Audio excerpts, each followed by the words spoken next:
Assalamualaikum warahmatullahi wabarakatuh. Saya Muhammad Al-Fatari Putra ingin menjawab soal dari pengembangan sistem informasi. Nomor 1. Aplikasi web Pixlr. Langkah-langkah pembuatannya. Langkah pertama, analisa kelayakan dan kebutuhan website. Konsep awal yang matang merupakan sebuah langkah awal yang tepat ketika akan membuat sebuah aplikasi atau website. Penting untuk menganalisa arah, tujuan, dan sasaran pelanggan dari bisnis yang dibangun sebelum akhirnya dapat melangkah ke tahap selanjutnya. Langkah kedua, siapkan requirement dokumen yang akan menjadi kompas utama dari pengerjaan proyek.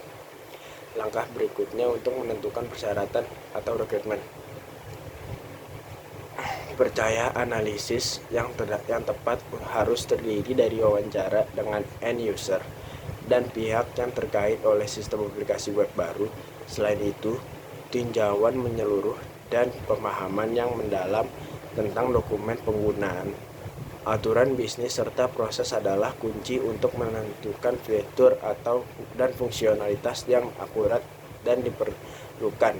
Ini adalah langkah yang signifikan dalam proses pengembangan dari titik di mana ruang lingkup proyek yang diuraikan dalam dokumen dan rincian persyaratan produk aplikasi web yang akan diproduksi.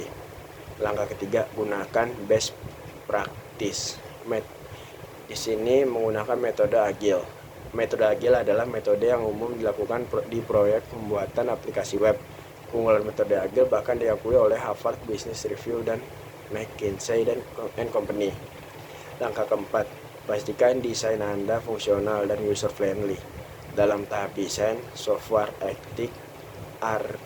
arsitek, programmer, dan atau developer dapat menyusun dokumen desain terperinci yang menguraikan dengan tepat bagaimana aplikasi akan memenuhi persyaratan yang ditentukan. Dr. Geers merekomendasikan menggunakan maquette atau mock-ups untuk menyertai dokumen desain sebagai cara untuk mengilustrasikan elemen antarmuka pengguna atau user interface. Langkah yang kelima, mengukur dan melacak pengembangan. Tanpa infrastruktur teknologi yang tepat, sulit untuk mengumpulkan dan mengukur pencapaian proyek. Akibatnya, proyek-proyek perangkat lunak tidak dapat dikelola secara efektif, kata Dr. Huizinga. Indikator proyek dapat membantu identifikasi potensi atau masalah yang ada, sehingga memungkinkan mereka untuk mengetahui diperbaiki secara tepat waktu. Ketika diamati selama periode yang panjang, catat Dr. Huizinga, indikator dapat digunakan untuk menentukan kualitas produk dan kesiapan saat development. Langkah keenam adalah pengembangan. Pada tahap pengembangan, dokumen desain diterjemahkan menjadi sebuah software. Desain awal, logika, sistem, dan dari kerja frontend dan backend, front-end, dan back-end diperiksa apakah semua blok utama akan berfungsi dengan benar secara bersamaan. Pada saat itu, tim telah mengetahui sistem operasi, bahasa, komponen, hardware, dan lainnya. Langkah ketujuh, otomatisasi. Langkah penting lainnya adalah memastikan otomatisasi tugas yang berulang-ulang atau repetitive task. Kode yang dibuat itu ada 3. Yang pertama, pemindaian analisis kode statik. Yang kedua, tes regresi. Yang ketiga, koleksi proyek, produk, dan tindakan terkait. Langkah ke-8 adalah pengetesan. Tahap selanjutnya adalah pengetesan. Pengetesan tidak hanya untuk membuat aplikasi bekerja, tapi juga sempurna. Setiap desain bug diperhatikan dan diselesaikan. Mengikuti aturan sederhana, semakin banyak pengetesan yang dilakukan, semakin sedikit kesalahan dan penolakan user pada aplikasi. Langkah yang 9, praktik penerapan bertahap. Praktik implementasi bertahap sangat penting untuk kesuksesan aplikasi. Proyek pembuatan aplikasi web sejatinya adalah proses tiada henti. Selalu ada perubahan dalam sistem organisasi dan teknologi yang digunakan.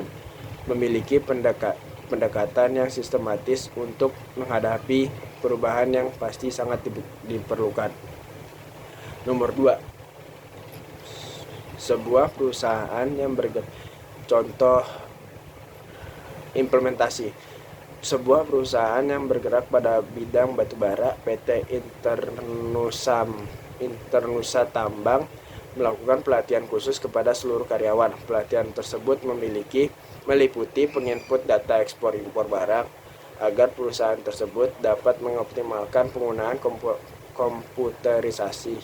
Pelatihan ini bertujuan agar setiap karyawan mampu bekerja dengan komputer sehingga tidak perlu mencatat data tersebut secara manual yang dapat menguras waktu dan tenaga. Maka dari itu diperlukanlah software ekspor-impor barang yang meliputi penginputan, sorting, update, dan lain-lain.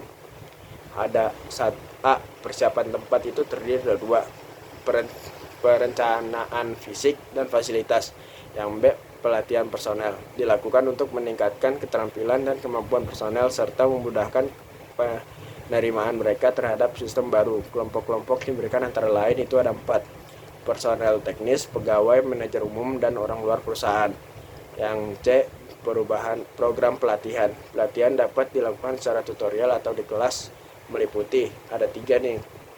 Yang 1 pelatihan in-house, yang kedua pelatihan yang disediakan vendor, yang ketiga ada pelatihan jasa luar. Nah, yang terakhir ada teknik alat bantu pelatihan, itu ada 2. Teleconferencing, yang kedua perangkat lunak, pelatihan interaktif.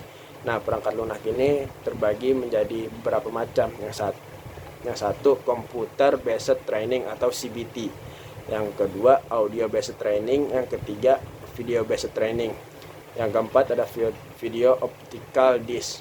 Nah, yang ketiga pelatihan dengan instruktur, yang keempat pelatihan magang, yang kelima manual prosedur, yang keenam buku teks.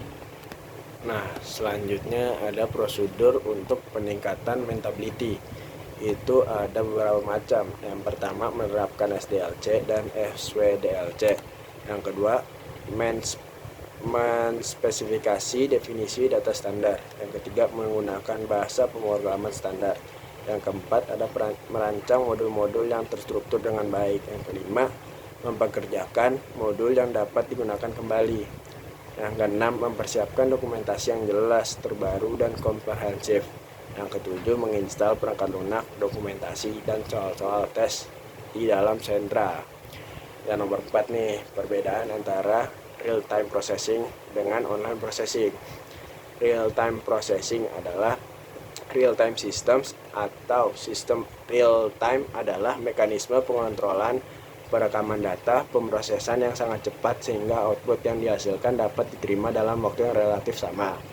Online processing adalah sebuah sistem yang mengaktifkan semua peripheral sebagai pemasok data dalam kendali komputer induk. Nah, soal yang terakhir nomor 5, Software Compatibility Maturity Method atau CMM.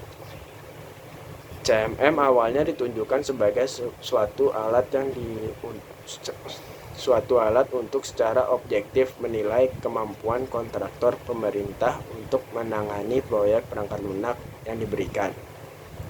Walaupun berasal dari bidang pengembangan perangkat lunak, model ini dapat juga diterapkan sebagai suatu model umum yang membantu pemahaman, kematangan, kapabilitas proses organisasi di berbagai bidang.